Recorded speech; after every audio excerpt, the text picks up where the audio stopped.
Destroyed city की एक सुनसान और वीरान रात थी जब बारबेरी स्ट्रीट के एक पुराने अकेले से घर के सामने एक गाड़ी आकर रुकी।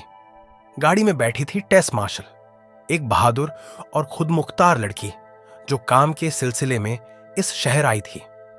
उसने कुछ दिन के लिए यहां एक घर एयरबीएनबी से रेंट पर लिया था ताकि वो सुकून से अपना इंटरव्यू दे सके और कुछ प्रोजेक्ट्स पर वर्क कर सके।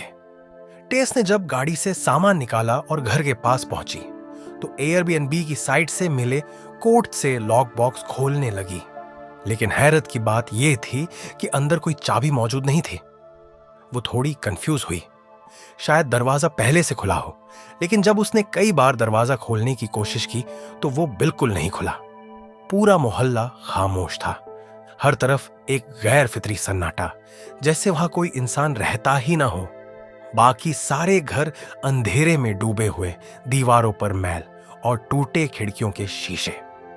टेस के दिल में एक अजीब सा डर उभरने लगा, मगर उसने खुद को बहादुर जाहिर करते हुए वापस गाड़ी में जाकर बैठ गई। अभी वो कुछ सोच ही रही थी कि अचानक घर के अंदर लाइट ऑन हुई।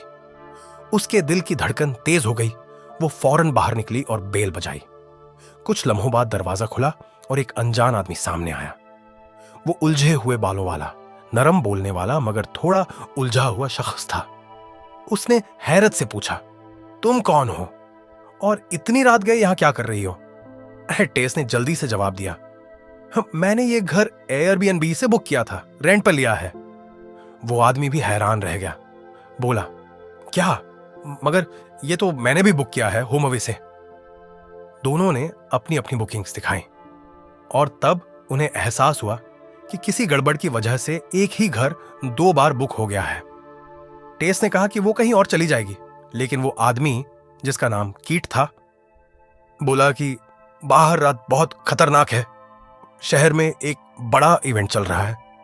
तुम्हें कोई होटल नहीं मिलेगा। अगर चाहो तो तुम यहां रुक सकती हो, मैं तुम्हें कुछ नहीं कहूंगा। टेस ने पहले तो इनकार किया, मगर हालात देखकर आखिरकार रुकने पर मान गई। कीट ने टेस को पानी दिया। दोनों ने बैठकर बातें शुरू की। पहले पहल एक अजीब सा तनाव था, मगर आहिस्ता आहिस्ता दोनों के बीच कुछ एतबार सा बनने लगा।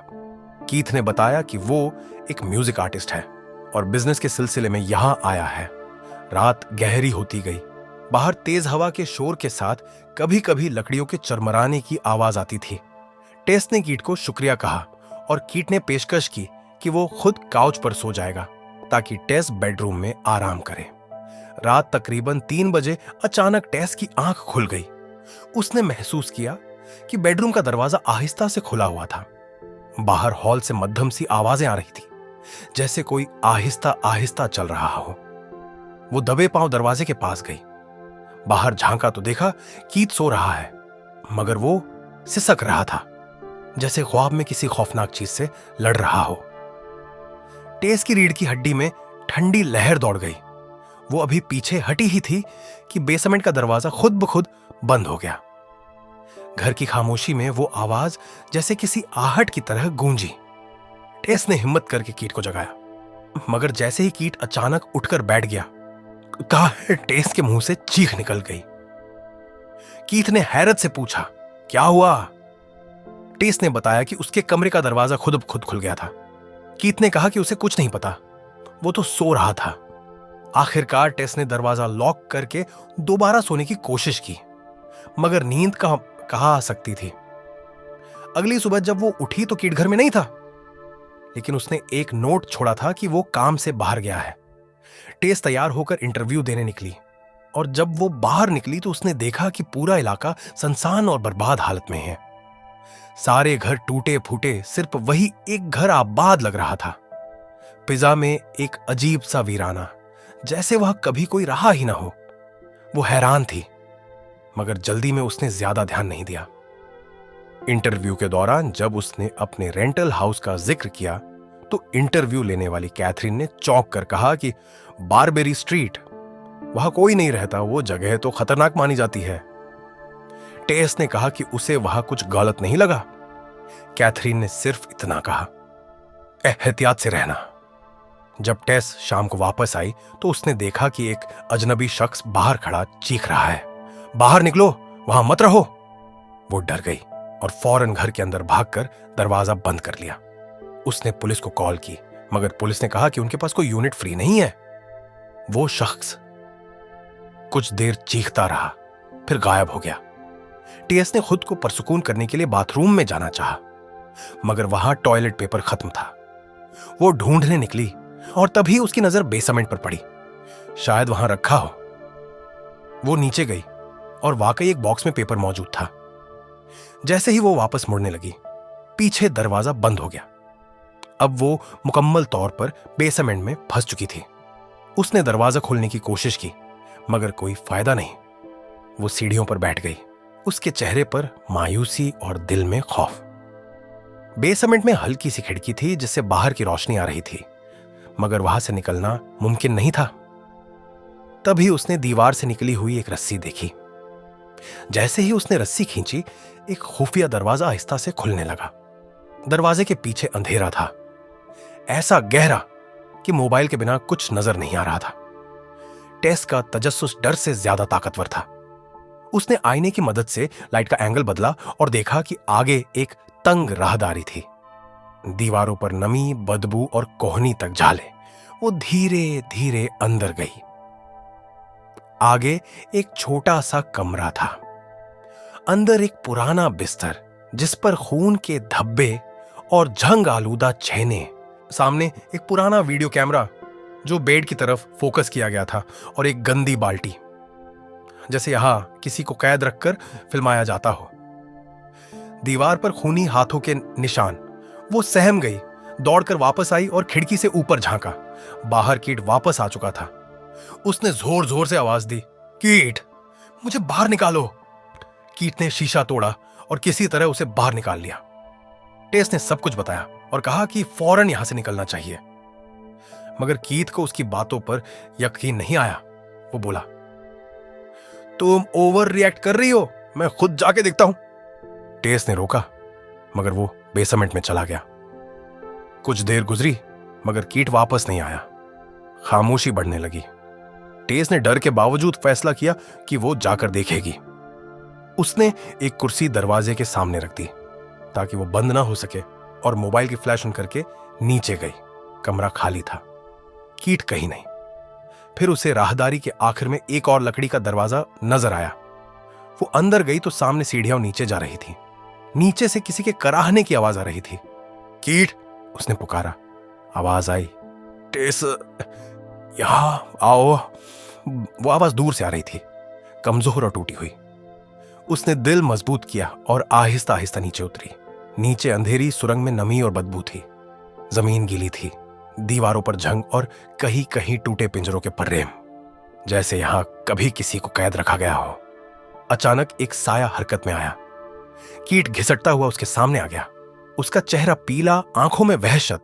वो सरगोशी में बोला, शोर मत करो, यहां कोई है, किसी ने मुझे काटा। और अगले लम्हे अंधेरे से एक लंबी अजीबोगरीब औरत तेजी से आई। उसने कीट का सिर पकड़ा और जोर से दीवार पर दे मारा। टेस के लबों से एक चीख निकली।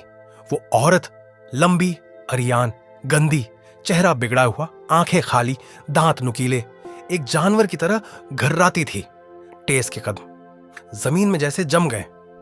यह लम्हा ऐसा था जैसे ख्वाब और हकीकत के दरमियान कोई भटकने वाली दहशत हो। सब कुछ एक सेकंड में खत्म हो गया। 2 हफ्ते बाद उस घर का मालिक एजे वहां पहुंचा। दरअसल एजे एक टीवी सीरीज एक्टर था, लेकिन हाल ही में उसकी साथी एक्ट्रेस ने उस पर शारीरिक शोषण का आरोप लगाया, जिस वजह से उसका करियर बर्बाद हो गया। खुद को निर्दोष साबित करने की कोशिश में उसने अपने सारे पैसे और प्रॉपर्टी गंवा दी, और अब वह कर्जे में था। बेचने के लिए अब उसके पास केवल यह घर ही रह गया था, और इसी सिलसिले में वह यहां आया। उस घर के बाहर अब भी टेस की कार खड़ी थी। उसका और कीट का सारा सामान भी वहां जैसे का तैसा पड़ा हुआ था, और बेसमेंट के दरवाजे से कुर्सी भी वैसे ही टिकी हुई थी। एजे ने एयरबीएनबी वालों को हफ्ते भर पहले ही घर खाली कराने का नोटिस भेज दिया था, लेकिन घर में सामान देखकर उसे लगा कि वहां कोई चोरी छुपे रह रहा है। उसने घर की तलाशी लेनी शुरू की, लेकिन जब उसे कोई नजर नहीं आया तो उसे शक हुआ कि शायद यहां जो कोई भी है वो बेसमेंट में छुपा हुआ है। वो टॉर्च लेकर बेसमेंट के अंदर आया। एहतियात के तौर पर उसने अपने साथ एक चाकू भी ले लिया था। बेसमेंट में आते ही उसे भी वह गलियारा, वह कमरा और वह सुरंग नजर आई। उसके चेहरे पर रौनक आ गई। उसने कभी सोचा नहीं था कि उसके घर में इतनी बड़ी छुपी हुई जगह होगी। एजे के दिमाग में आया कि अगर वह पूरी जगह घर के एरिया में जुड़ गया तो घर की कीमत और भी ज्यादा बढ़ जाएगी। वो फौरन एक मेजरिंग टेप ले आया और गलियारे और कमरे का नाप लेता हुआ सुरंग की ओर आ गया। लालच में अंधा होकर वह सुरंग का नाप लेते हुए बिना पीछे देखे बढ़ता गया। तभी आगे उसे एक कमरे से रोशनी आती नजर आई। उसने जाकर देखा, वहां एक टीवी थी जिस पर प्रोग्राम चल रहा था। उस प्रोग्राम में एक मां अपने बच्चे को स्तनपान कराने का तरीका बता रही थी। एजे गौर से उसे देख ही रहा था कि अचानक उसका मेजरिंग टेप अपने आप ही खींचने लगा। एजे घबरा गया। उसने टॉर्च की रोशनी आगे की, पर सामने कोई भी नजर नहीं आया। तभी उसे सामने से गुर्राने की आवाज सुनाई दी। वो डर के मारे सुरंग के अंदर की तरफ भागने लगा। भागते हुए अचानक वो लड़खड़ा कर गिर पड़ा और जब टॉर्च उठाकर सामने देखा तो वही विशालकाय भयानक औरत उसकी तरफ चली आ रही थी। एजे कांप उठा और बेतहाशा भागने लगा। वह भागते हुए सीधा एक गड्ढे में जा गिरा। उस औरत ने गड्ढे को लोहे की जाली से बंद कर दिया। एजे वहां कैद होकर रह गया। उसने अभी होश भी नहीं संभाला था कि तभी उसकी नजर सामने पड़ी। सामने टेस्ट थी। टेस्ट को देख डर के मारे वो चीखने ही वाला था कि टेस्ट ने उसे शांत करा दिया। टेस्ट उसे समझाती हुई बोली, बिल्कुल भी शोर मत मचाना, वरना वो औरत नाराज हो जाएगी। अगर हमें जिंदा रहना है तो जैसा वो कहे वैसा हमें चुपचाप करना होगा। लेकिन एजे कुछ भी समझने को तैयार नहीं था। वह बहुत घबराया हुआ था और बस किसी भी तरह वहां से निकलना चाहता था। पर तभी टेस्ट को कुछ एहसास हुआ। वह सहम कर पीछे हट गई। वह औरत वापस आ चुकी थी। उसने दूध की एक बोतल टेस्ट की तरफ बढ़ाई। टेस्ट किसी छोटी बच्ची की तरह उस बोतल से दूध पीने लगी। यह देखकर एजे को घिन आ रही थी। अगले ही पल उस औरत ने दूध की बोतल एजे की तरफ बढ़ा दी। टेस्ट ने एजे को उस बोतल से दूध पीने का इशारा किया और समझाया कि वही औरत बस यह चाहती है कि हम उसके बच्चे जैसा बर्ताव करें। लेकिन फिर भी एजे ने दूध पीने से इनकार कर दिया। तभी वह औरत नाराज हो गई और गड्ढे में उतर आई। उसने पहले तो अपने बच्चे की तरह डेस्क को प्यार से दुलारा, फिर गुस्से में एजे को घसीटती हुई अपने साथ ले गई। वो उसे उसी कमरे में ले आई जहां टीवी पर प्रोग्राम चल रहा था। इस दौरान मौका पाकर टेसोस उस गड्ढे से बाहर आई और बिना शोर किए दबे पांव सुरंग से निकलने लगी। तभी अचानक उसका पैर मेजरिंग टेप पर पड़ गया, जिसकी आवाज सुनकर वो औरत सतर्क हो गई और एजे को छोड़कर टेस्ट के पीछे भागी। टेस्ट ने बिना एक पल गवाए बाहर की तरफ दौड़ लगा दी। वो सुरंग से तो निकल आई, लेकिन बेसमेंट का दरवाजा लॉक हो चुका था। टेस्ट ने पूरी ताकत से दरवाजा खोलने की कोशिश की, लेकिन जब वो नहीं खुला तो उसने भागकर बेसमेंट की खिड़की का कांच तोड़ दिया और वहां से बाहर निकलने की कोशिश करने लगी। इस दौरान वो औरत टेस्ट के काफी करीब आ चुकी थी। टेस्ट का बाहर निकल पाना मुश्किल लग रहा था। तभी बाहर से एक अनजान आदमी आया और ऐन मौके पर टेस्को को खींचकर बाहर निकाल लिया। वो औरत कुछ पल गुस्से से गुर्राती हुई टेस्ट को देखती रही और फिर वापस सुरंग में चली गई। टेस्ट ने देखा उसे जिस आदमी ने बचाया था वो वही था जो शुरुआत में टेस्ट को घर के अंदर जाने से रोक रहा था, लेकिन टेस्ट ने उसे पागल समझ लिया था।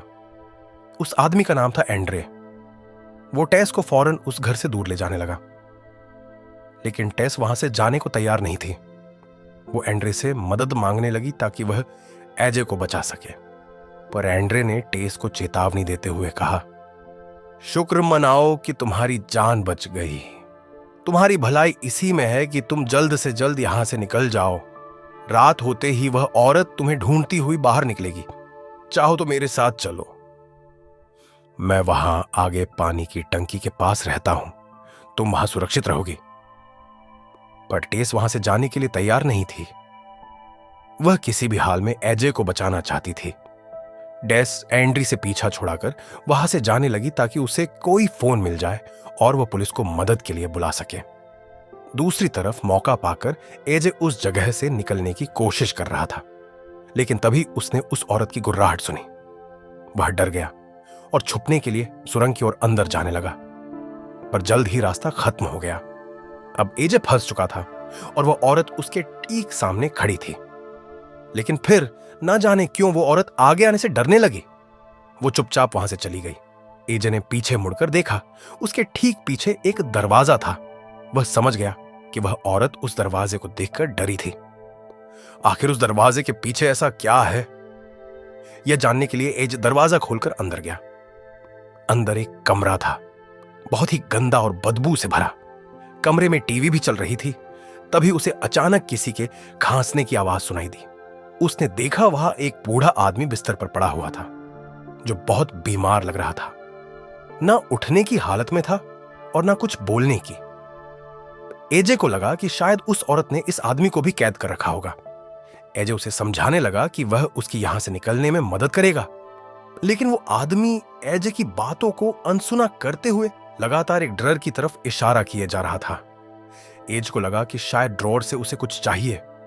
उसने ड्रॉअर उठाकर बेड के पास रख दिया और फिर एक नजर कमरे पर डाली। एजे ने गौर किया कि टीवी के पास ही बहुत सारे रिकॉर्डेड टेप रखे हुए थे। उसने जैसे ही एक टेप प्ले किया, उसके होश उड़ गए।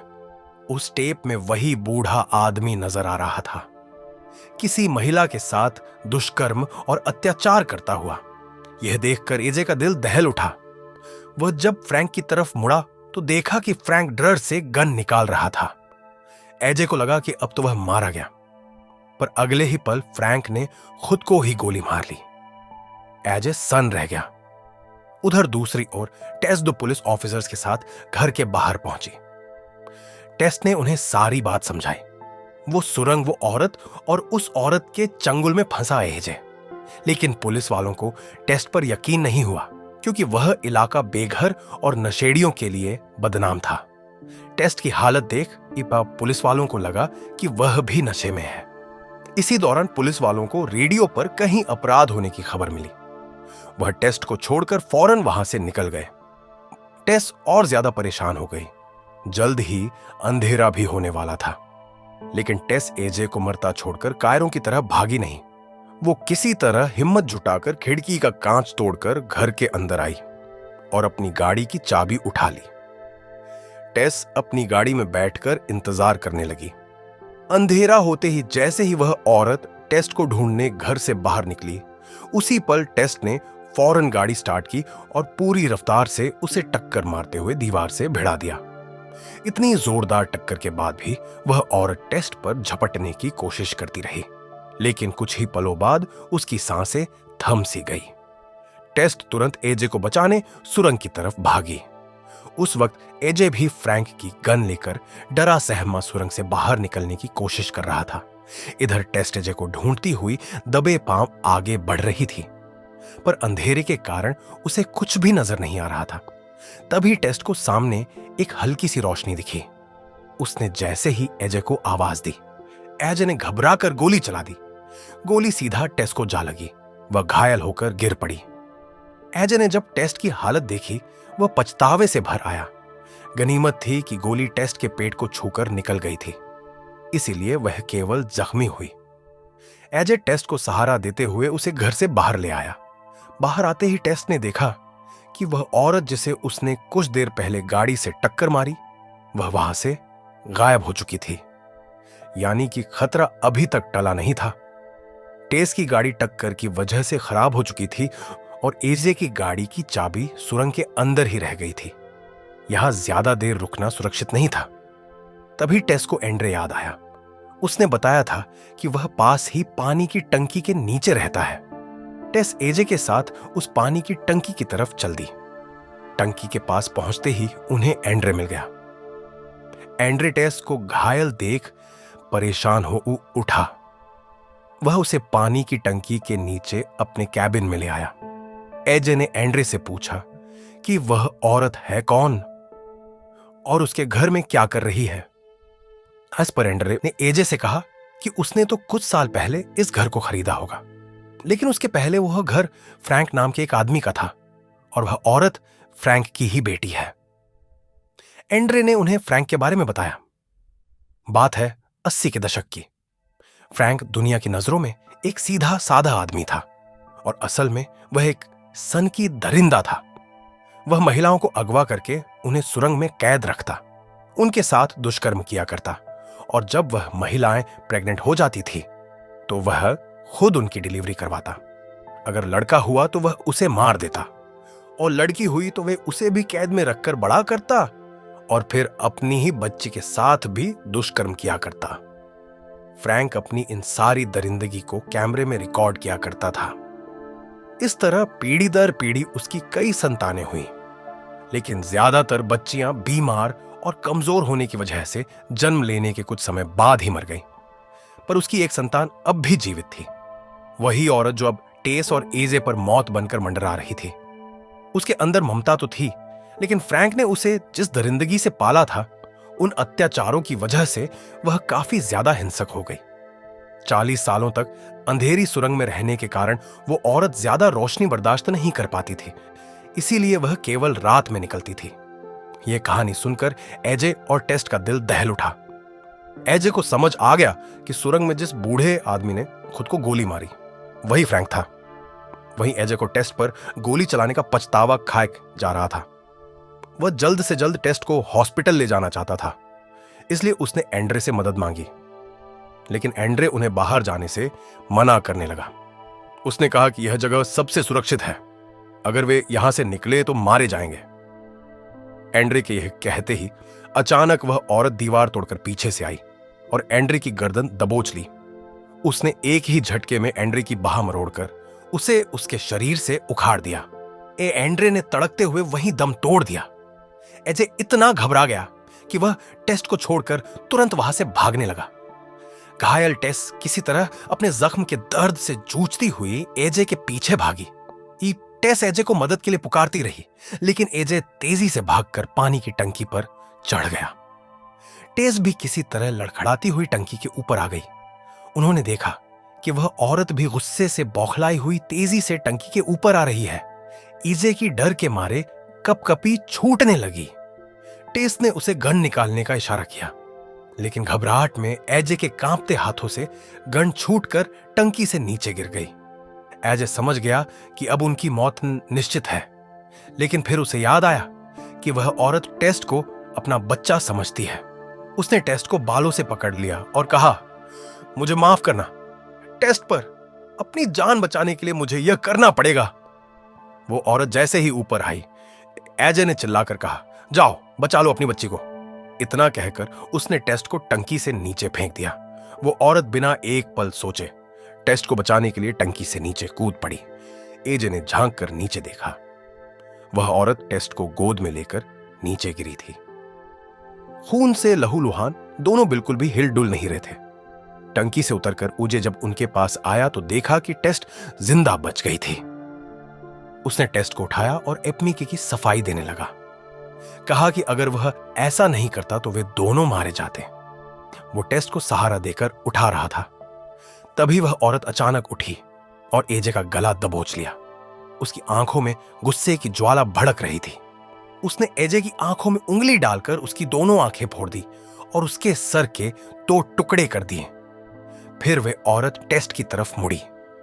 टेस को दर्द में देखकर उसे तकलीफ हो रही थी। वो एक मां की तरह टेसिस को दुलार करने लगी और उसे वापस घर चलने के लिए कहने लगी। उसी दौरान टेस्ट के हाथ गन लग गई। उसने वह गन उस औरत के चेहरे पर तान दी, लेकिन उस औरत ने बचने की जरा भी कोशिश नहीं की और टेस को आखिरी बार दुलार किया। टेस को उस पर दया तो आ रही थी, लेकिन वह जानती थी कि ना तो वह औरत उसकी दुनिया में रह पाएगी और न टेस उस औरत की दुनिया में। तभी टेस ने उसे गोली मारकर इस नर्क सी जिंदगी से हमेशा के लिए मुक्ति दे दी। टेस अब उस वीरान इलाके से सुरक्षित निकल गई और इसी के साथ फिल्म यहीं खत्म हुई।